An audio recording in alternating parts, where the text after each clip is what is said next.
Жұмыспен қамту орталығы 2016 жылдың 29 желтоқсанында қабылданған нәтижелі жұмыспен қамтуды және жаппай кәсіпкерлікті дамытудың 2017-2021 жылдарға арналған бағдарламасы аясында жұмыс істейді. Бұл бағдарлама еңбек нарығының тиімділігін арттыруға, кәсіптік мамандану, жаппай кәсіпкерлікті дамыту, еңбек қатынастарының әсерлі үлгісін құру, сонымен қоса халықтың осал топтарын әлеуметтік қорғауға бағдарланған. 2018 жылы Теміртау қаласының жұмыспен қамту орталығына 7487 адам өтініш білдірген.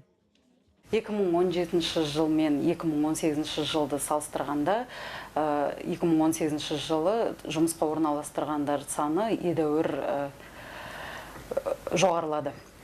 2018 жылы бізге жүгінгендер саны 7487 адам.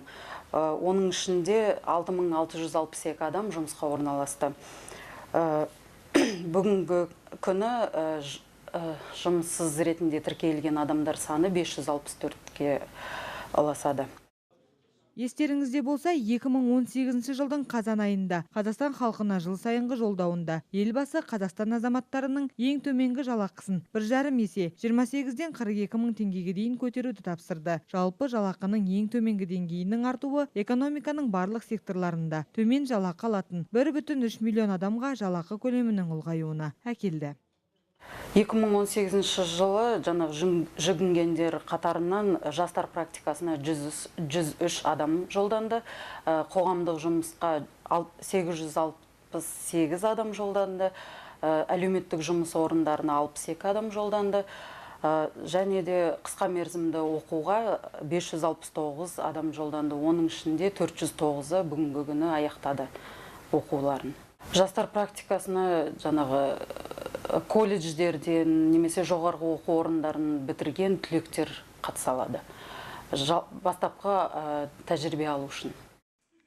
Қазіргі уақытта жергілікті жұмыспен қамту орталығы азаматтарға 2000-нан астам бос жұмыс орындарын ұсыналады. Сондай-ақ азаматтарды жұмысқа орналастыру үшін орталық ай сайын бос жұмыс орындар жәрмеңкесін өткізеді. Оның негізгі мақсаты жұмыс берушілерге қызметкерлерді табуға көмектесу және жұмыс істеушілерге 100% қанағаттанатын орын табу. Сонымен қатар соңғы 2 жыл көлемінде жұмыссыз отырған азаматтар үкіметтен белгілі бір көлемде әлеуметтік көмек ала алады. Ол жұмыстан айырылған туралы жәрдемақы деп аталады. Оған жұмыстан шығып қалған адамдар ғана ала алады. Соңғы 2 жылда жұмыс істеген адамдар. Әлеуметтік сақтандыру қорынан алады ол. Ал сомасы болса, оны әр адамға әр түрлі. Оны әлеуметтік сақтандыру қоры төлейді. Біз тек қана тіркейміз, жұмыссыз ретінде тіркеп, яғни композиттік услуга деп аталады, композиттік қызмет.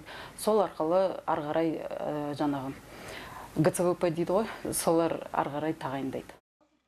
Бүгінгі таңда Теміртауда педагогика және денсаулық сақтау саласының мамандары сұранысқа ие. Айта кетейік, орталық бұрын сотталған, немесе пробацияда тіркеуде тұрған азаматтар мен мүмкіндігі шектеулі жандарды да жұмыспен қамти алады.